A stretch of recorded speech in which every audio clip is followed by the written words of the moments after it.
Pois bem, moçada, aqui tá nós, né? Conversando sobre um assunto aqui que é bastante questionável, polêmico, que nos faz refletir, né? Que é a questão da vida. O que de fato é a vida? Onde é que está o seu valor? No próprio existir? Naquilo que ela é capaz de produzir? Na utilidade? Depois que a pessoa fica doente, perde as suas capacidades, necessita de cuidado. O que a gente vê de problema, né, a esse respeito, nossa sociedade, que cada vez valoriza mais outras coisas, né, mas que não a vida, o simples existir. E a pergunta é: onde está o valor da vida? Para onde vamos? O que queremos, o que buscamos, o que valorizamos? Valoriza de fato a vida? Muitas das vezes não. Por quê? Qual é o valor da vida para você? Assim, é a capacidade que ela tem, é a diferença de uma vida para outra, devido às qualidades que uma tem e a outra não. O que é de fato? As vidas todas têm o mesmo valor? O que você pensa a esse respeito, dona Luciana de Paula? A Bíblia diz: não fazei acepção de pessoas. Sim, a Bíblia diz, mas eu pergunto para você: o que você considera útil e importante nesse sentido da vida? A própria vida. A vida sendo um dom de Deus, a vida em si, indiferente da circunstância ou condição, precisa ser preservada, cuidada e respeitada. É simples assim. Não existe meio termo nesse aspecto.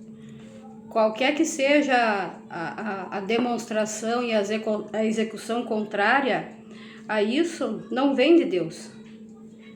Vem das práticas humanas e da vontade do pai desse mundo, que a gente sabe quem é. Então, todo aquele que se coloca contra a vida está praticando injustiça e iniquidade, porque a vida precisa ser preservada. Por que 2000 anos depois dessa pregação do valor da vida por si mesmo, né, o fato de existir é um dom de Deus, nós vemos o cristianismo aí com 2000 anos de história, nós vemos o nosso próprio bairro aqui, bairro Planalto, Pato Branco, aí com umas 18 mil habitantes. Só na rua onde nós moramos tem aí umas 7, 8 igrejas falando de Jesus, pregando o Evangelho, muitas vezes pregando esse discurso aí que nós também pregamos. Mas a gente olha para as situações que ocorrem aqui mesmo no nosso bairro, se a gente ampliar pela questão de mundo, a gente não vê esse valor que nós estamos colocando aqui, de valorizar a vida e a pessoa por aquilo que ela é, simplesmente o fato de existir, e não pela utilidade dela, pela capacidade intelectual. Fulano lá fez faculdade, né, tem determinada profissão, ou determinado poder, ou ocupa determinado cargo, ela tem um tratamento diferencial do que uma pessoa que não fez isso. Aí eu volto à pergunta: por que isso acontece se o valor da vida é o mesmo? Nós, enquanto cristãos, não deveríamos tratar da mesma forma? A começar na nossa própria comunidade. Você tem o tratamento com o padre diferente do que você tem com aquele que está na recepção. A gente, queira ou não, a gente acaba agindo assim, fazendo de uma forma, nem é de uma forma de escolha, é porque a gente customiza as coisas, não é? A gente, dentro de uma convivência social, isso vai se tornando customizado.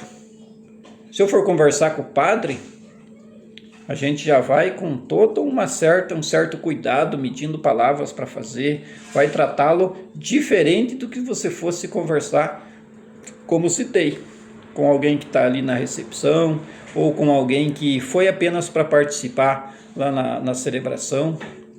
O tratamento é diferente ou não é? Dentro de uma realidade, não aqui de um discurso. Você está querendo dizer de enxergar o outro como alguém superior ou mais importante do que o outro, é isso? Sim, o meu questionamento é a respeito daquilo que a gente enfatizou no início.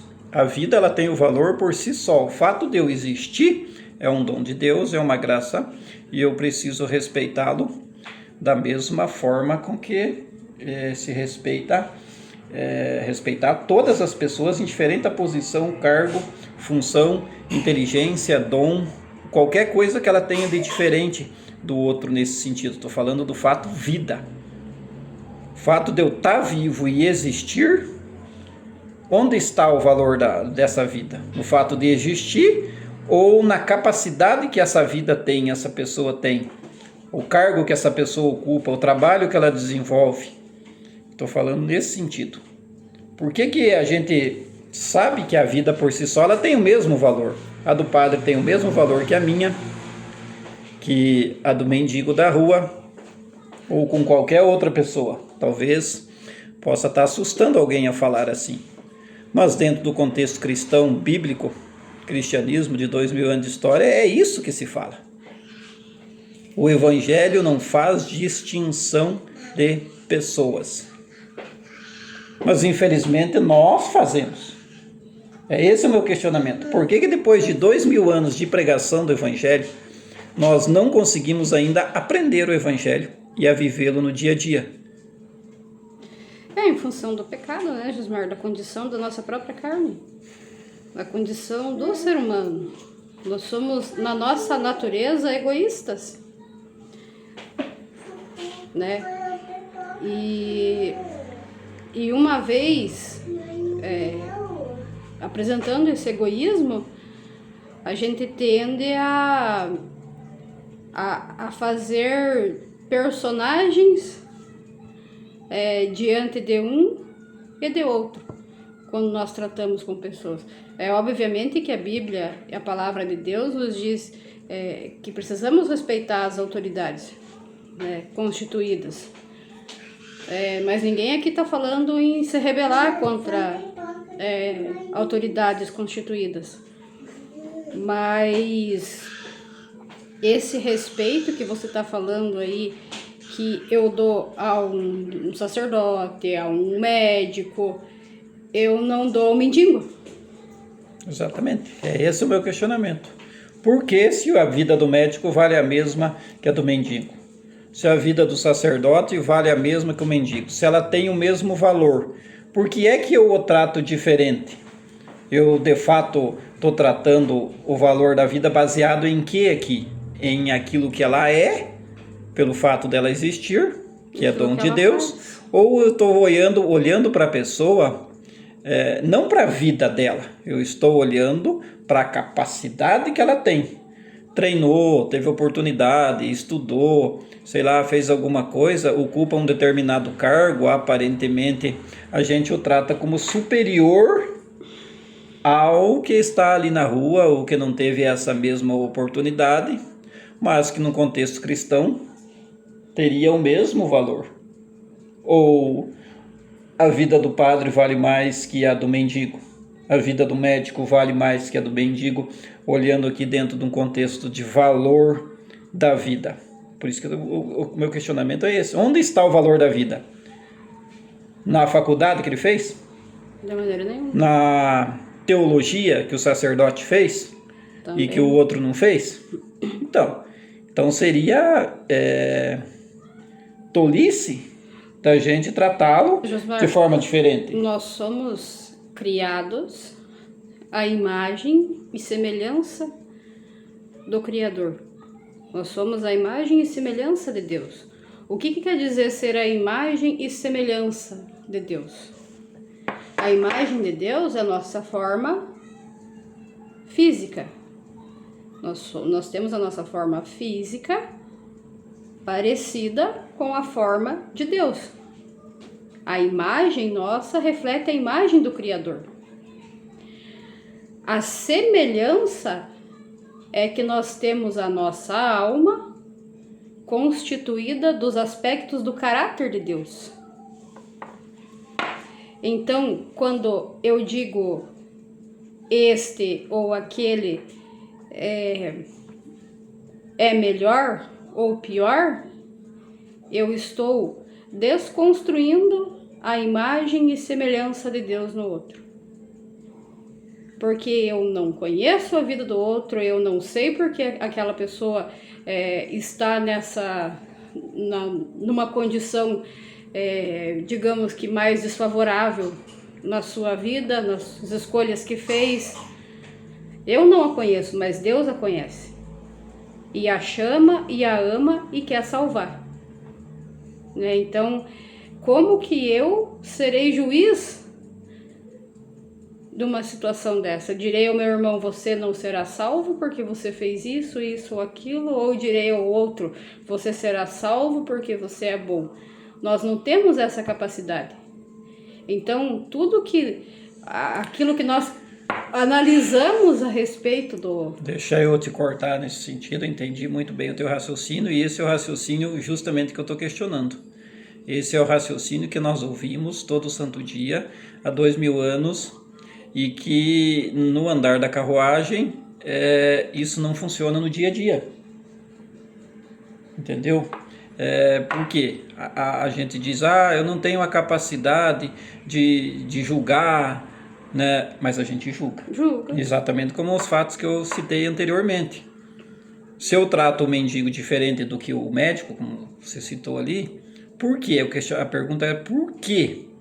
Eu estou fazendo aqui uma acepção de pessoas, aquilo que a Bíblia contraria. Eu estou falando aqui de uma escolha minha, não de Deus. Eu estou olhando para o mendigo, estou tendo um tratamento com ele, estou olhando para o médico, ele tem uma faculdade, tem um poder aparentemente superior, mas se tratando de vida o valor seria a mesma, entendeu? Por que eu tenho sim essa capacidade de escolha e de observação? Aí eu vou dizer, não, o médico salva vidas e vai para o céu. O mendigo, não. Ou o padre está lá no altar, o padre vai ser salvo. Aquele que está na rua ou que não vai na igreja, não vai. Esse o meu questionamento. Depois de 2000 anos de história, nós não evoluímos em nada? Nós não se tornamos cristãos? Nós não observamos as frases pregadas que Deus não faz acepção de pessoas? Nós não deveríamos, no mínimo, ter melhorado essa condição? Depois de 2000 anos de pregação do Evangelho? Mas o que a gente ainda faz hoje? Para no egoísmo. Para na acepção de pessoas. Fica escolhendo. Esse aqui é do partido A, não tenho ligação com ele. Esse aqui do partido B, eu não me aproximo dele. Aquele dali canta lá no culto, eu chego lá do lado dele para arrumar uma vaguinha. Aquele ali é médico, fez faculdade, eu considero inteligente, capaz, intelectual, sábio e eu valorizo.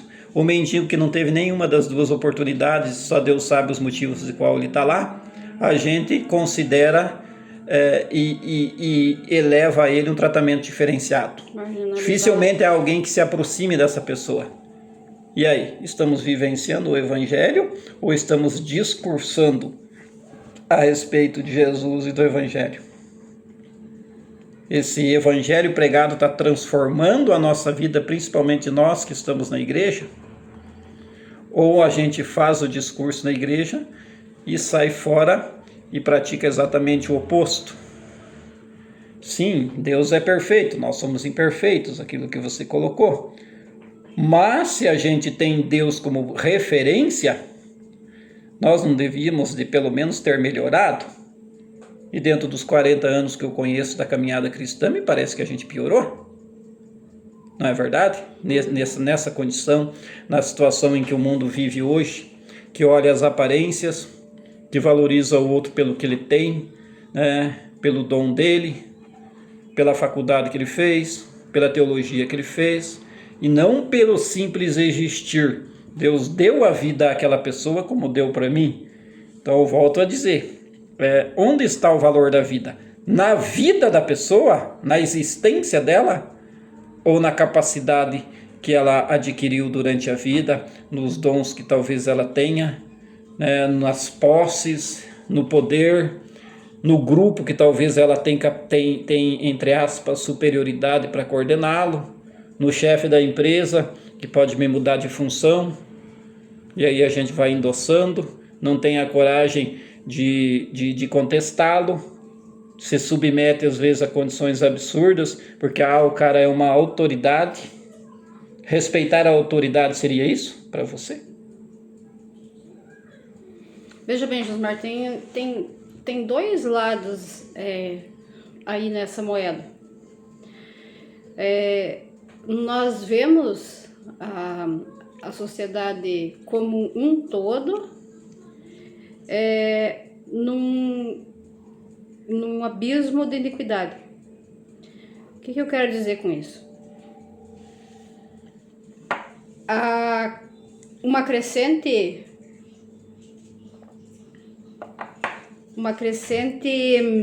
força e disseminação da criminalidade.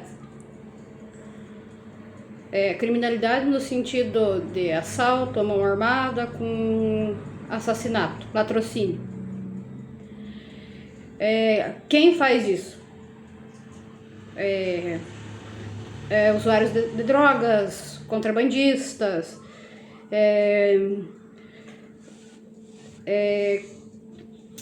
líderes de facções. Então eles matam pessoas para roubar o celular, para roubar a aliança, para manter o tráfico, né, e o uso de drogas, certo? O que desencadeia a criminalidade é o uso de drogas. Então eu vou e tiro a vida de uma pessoa para tirar o celular dela, que vai ter um benefício para mim. Aí eu tenho governos, né, homens instituídos, homens governantes de nações, que desencadeiam conflitos no mundo e matam milhares de pessoas num único dia. Então, o que eu tenho para dizer para você? Esse mistério da iniquidade está no coração do ser humano. Não é no rapaz lá da periferia que matou para roubar um celular. Não é só no governante lá em cima que está disseminando guerras. O mistério da iniquidade está instalado na humanidade desde do princípio do pecado. Lá ainda de quando Caim, os dois irmãos, Caim e Abel, houve o assassinato, né? Dessa forma o assassinato entrou no mundo. As pessoas se mataram e esse pecado ficou cravado na humanidade. Esse ódio ao semelhante, esse ódio ao irmão. Então, por quê? Por causa de inveja, egoísmo, obter poder, né? Então você me pergunta por que em tanto tempo de disseminação do evangelho isso ainda acontece? Porque o ser humano, a Bíblia diz que muitos são chamados, mas poucos têm tempo. A conversão vem pela palavra, pelo ouvir a palavra. A fé vem pela palavra. É isso que a Bíblia diz. Então, nós somos poucos no mundo, falando do Evangelho e praticando o Evangelho contra toda essa corrente de iniquidade na humanidade. Então, mas é justamente esse o meu questionamento. Porque depois de 2000 anos dessa pregação do Evangelho, que deveria tomar conta do mundo e fazer a inversão desse processo, que o bem e o mal está em nós, todos nós sabemos. O ódio é um sentimento que grita dentro do peito do ser humano, e o amor também. Mas nós somos convidados a fazer o amor prevalecer. E isso é pregado para nós todo santo dia. O meu questionamento é justamente esse, por que isso ocorre? Porque nós nascemos em pecado. Não, nós nascemos em pecado, e uma coisa é acontecer uma tragédia aqui, uma situação ali, outra lá. Outra coisa é o que nós estamos vendo acontecer no nosso país, por exemplo. Você citou ali, usando ali a questão da droga, do drogado, que acontece a criminalidade, né, trazendo aí para aquela linha mais... Mas se você vem que nos levou lá para o lado do governo, o mal ele está disseminado no coração humano indiferente da classe. É o governo que tira a vida, é o governo que rouba membros de governos, né, que nós vemos toda hora isso acontecer em grandes proporções, mas perante a sociedade eles são autoridade. Então o mal não está lá no mendigo, o mal não está lá no drogado, o mal muitas vezes usa uma aparência linda, né? Faz discurso até mesmo na igreja, usa colarinho branco, gravata, cobra e desvia as notas, desvia milhões, né? Tira daqueles projetos que deveriam ir para os menos favorecidos. Então o mal nós não podemos afirmar que ele venha da periferia da cidade, que ele venha da pessoa que está na droga, da pessoa que está na bodega, na entregue à bebida, que comete atrocidades nesse contexto de ferir a vida do outro. Mas numa proporção ainda maior, esses que aparentam uma autoridade, muitas vezes causam esses mesmos males e numa proporção ainda maior. Então o questionamento que eu faço é nesse sentido: por que o amor não prevalece num contexto maior dentro da nossa sociedade hoje? A gente sabe que há inúmeras situações boas que a gente poderia narrar aqui. Mas o que a gente está trazendo é aquilo que a gente vê na nossa sociedade hoje: a maldade tomando conta, o egoísmo tomando conta, o remorso, a compaixão pelo outro. Quando acontece alguma coisa, parece tudo normal, ninguém mais assassina compaixão. Qualquer coisa ali, uma pessoa que morre, nem luto se faz mais, quando chega a tarde está dançando baile. Então parece que a vida perdeu o valor. Volto a dizer, qual é o valor da vida? Por que a gente não o respeita? Por que a gente não trata a vida de fato como valor? Entendeu? É nesse sentido que eu digo. Depois de 2000 anos de história, nós como cristãos, como o maior país católico, não deveríamos ter o amor dentro do nosso país, dentro da nossa sociedade, dentro das nossas famílias, numa proporção maior do que a gente tem visto? Josmar, a gente não deveria lutar contra esses problemas que a gente vem citando e fazer com que o amor prevaleça, ou optar por essas situações? Josmar, eu fico com a Bíblia. A palavra de Deus diz que nós tivemos a nossa mente obscurecida pelo pecado.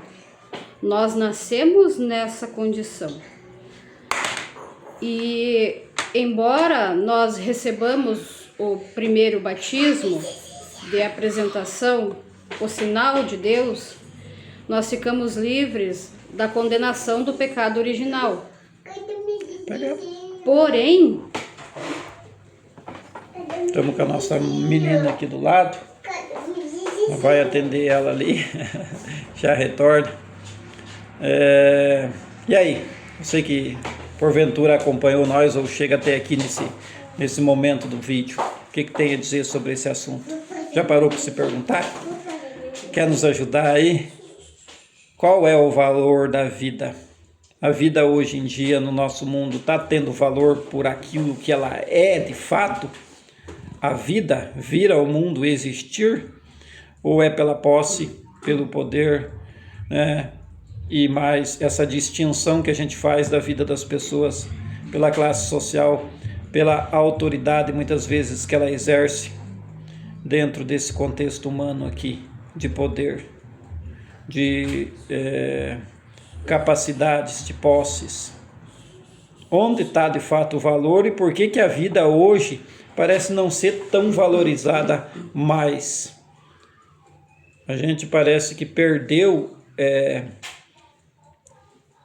de fato esse valor da vida, valoriza o que a vida tem, né? O que a determinada autoridade é capaz de fazê-la, pelo poder que exerce, e não a vida por si mesmo. Ok? Quer concluir teu raciocínio lá? Eu estava falando para você que eu fico com a Bíblia nesse aspecto. A palavra de Deus diz que nós temos a nossa mente obscurecida. Quando nós recebemos o sinal do batismo, esse sinal nos liberta da condenação do pecado original. Porém, a caminhada de conversão nós ainda precisamos fazer. Nós ainda temos o pecado enraizado em nós. E a vontade imensa de praticá-lo e executá-lo. A nossa carne milita contra o nosso espírito.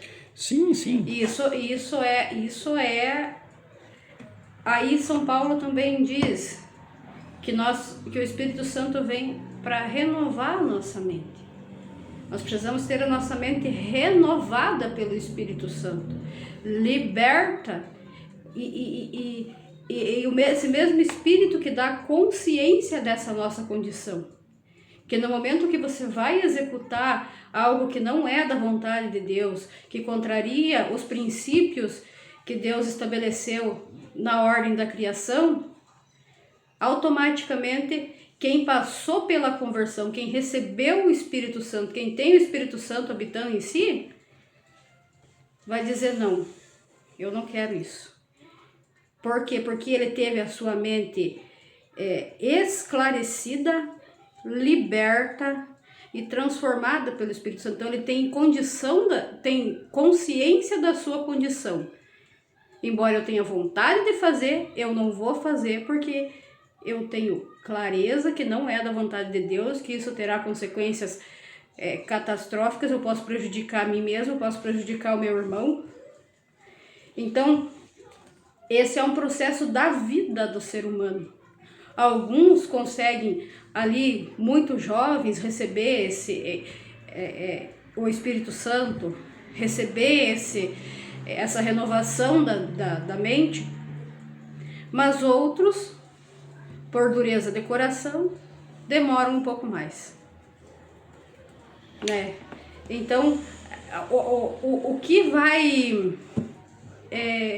vai fazer a diferença nesse aspecto é a pregação da palavra, constante, insistente, com iniciativa, com ordem. Mas não está faltando isso? É exatamente o que eu estou falando. Por que esse evangelho pregado, isso que você acabou de narrar, não está causando o efeito que deveria? Não está fazendo com que a gente se questione o nosso pecado, mas sim comece a se vitimizar e aceitá-lo, dizer assim, não, o ser humano é pecador mesmo, o ser humano é egoísta mesmo, o ser humano faz opção mesmo. Mas nós também somos chamados, como você citou aí vários versículos bíblicos, somos chamados a quê? A santidade. Sede santos como vosso Pai do céu é santo. Lute contra o teu pecado. Não é isso que está faltando para a nossa sociedade hoje? Parece que o pecado, inclusive para nós cristãos, está customizado. Eu vou na igreja, escuto o evangelho, escuto a pregação e saio para fora, não lembro de mais nada, continuo fazendo as mesmas coisas. Tipo, eu não quero me converter. Eu não levo a sério esse Deus, esse evangelho, aquilo que ele sugere, os mandamentos e os sacramentos e tudo mais. A gente entra numa rotina customizada. Da fé, né? E é isso que eu vejo acontecendo. Aí nós vendo uma sociedade cada vez mais ateísta, escândalos dentro da própria igreja que vão deixando ainda essas pessoas que já estão ali esperando um pretexto para não estar mais presente a comunidade, aproveitam dessas situações e por aí afora. Tipo, por que há essa frieza hoje em dia de a gente não se questionar, de fazer aquilo que o Pedro fez quando negou o Cristo, chorar amargamente pelo pecado, pelo erro que cometeu, pedir perdão e recomeçar uma caminhada diferente, lutando contra o pecado, não contra o pecador, mas a luta é contra o pecado. E parece que nós, como cristãos, hoje estamos aceitando o pecado, inclusive dentro da própria igreja.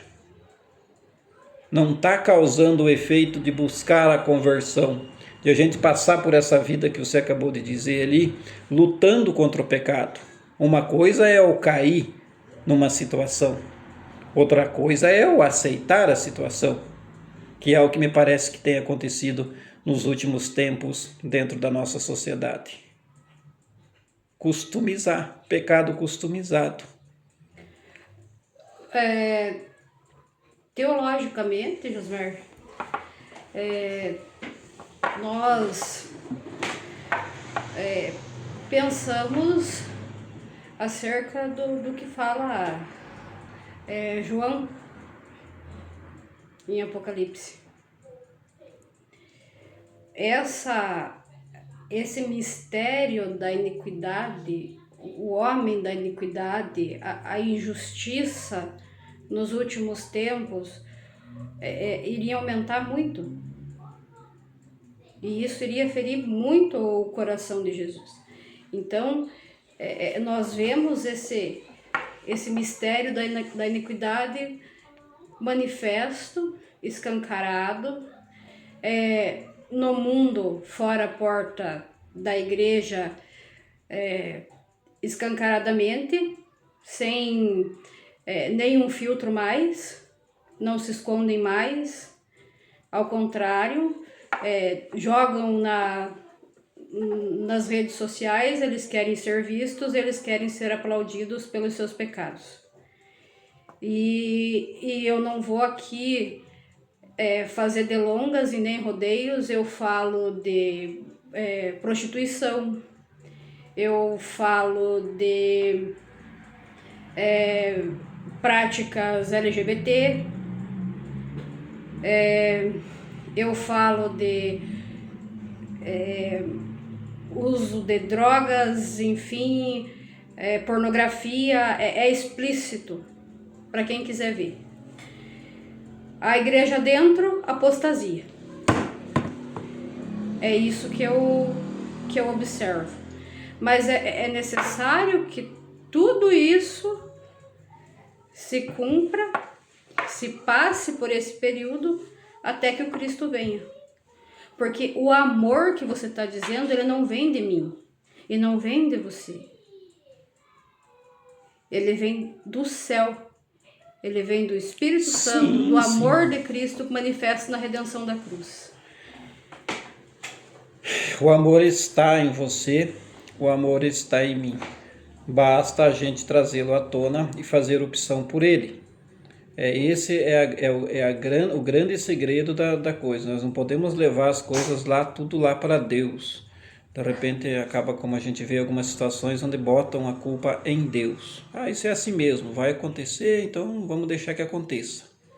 O que eu estou falando é dessa luta, de lutar contra o pecado. Parece que a gente aceita essas situações todas, e aqui, sem classificar pecados, o pecado como um todo, parece que a gente transformou ele em valor. Aquilo que você acabou de citar das redes sociais, a pornografia, a prostituição, o mostrar o que não deveria mostrar, o falar palavreados dentro desse contexto que leva a essas coisas claramente e abertamente, sem nenhum filtro, como ela disse. E você pega e vê isso sendo aplaudido como valor e não como detestável.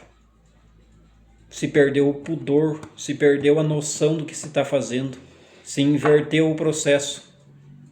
E por que isso acontece? É justamente pelo aquilo que eu vinha dizendo para você dentro daquilo que eu vejo historicamente. É porque a gente vai customizando, né? É a mesma coisa que você tomar um gole de cachaça hoje, outro amanhã, e quando você vê, você está embriagado e viciado, porque foi customizando. Tomou um golinho hoje, né? Amanhã tomou 2, depois da manhã 3 e de repente customizou. Não lutou contra isso. Não teve autocontrole de você mesmo. E essa capacidade Deus deu para nós. Domínio próprio, né? Exatamente. O amor e o ódio e o autocontrole, a sabedoria, a inteligência, tudo vem de Deus. Mas agora Deus já me deu. Eu preciso optar. Eu preciso fazer escolha. Eu preciso olhar. Como você citou a Bíblia, a gente olha para a Bíblia nos direciona. E a gente precisa percorrer esse caminho novamente. E não ficar esperando que Deus venha de novo. Que Deus vai voltar para ver o que nós fizemos com isso. Com aquilo que Ele nos deu. Sabedoria, né? Capacidade de observar. Aprender com os erros. Fazer diferente no amanhã. E dentro daquilo que eu observo, isso não vem acontecendo. E aí muitas vezes a gente fica dizendo, não, essa é assim mesmo. Ah, é o fim do mundo que está chegando. Vamos esperar. O homem da iniquidade está se manifestando. E a gente vai deixando ele tomar conta. E a gente não luta. E a gente não faz nada. É assim mesmo. Vai aceitando tudo. E é por isso que, a meu ver, o mundo está ficando do jeito que está e se dizendo cristão. E muitas vezes católico, como é a nossa própria religião aqui, da qual nós somos membros. É preciso lutar contra o pecado. Nós somos pecadores, somos. Mas o pecado precisa ser denunciado, precisa ser pregar a conversão. As pessoas precisam conhecer Jesus e mudar de vida. O que nós não estamos fazendo. Nós estamos numa igreja, de maneira geral hoje, customizada. Ritos e cursos intelectuais, mas prático, muita pouca coisa vem ocorrendo. É culpa de Deus? Ou é das nossas escolhas, da nossa própria liderança, de nós mesmos batizados, que não denunciamos o pecado e que não lutamos contra o nosso próprio pecado, mas customizamos? Não se diferencia mais um cristão de um ateu, porque o que o ateu faz, o cristão também faz. A Bíblia diz que o cristão deve ser o sal da terra e a luz do mundo. Nós estamos sendo o sal da terra e a luz do mundo? Ou estamos deixando todo mundo na escuridão? Sem tempero, sem sal, cegos, confuso. Guiando outros cegos. Entendeu? Então, acho que é isso que está faltando para nós hoje. Como cristão, acordar, lutar contra o pecado. Nós também somos pecadores. Eu também sou cheio de pecado.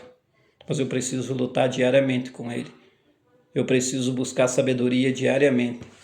Eu preciso aprender com meus erros do passado.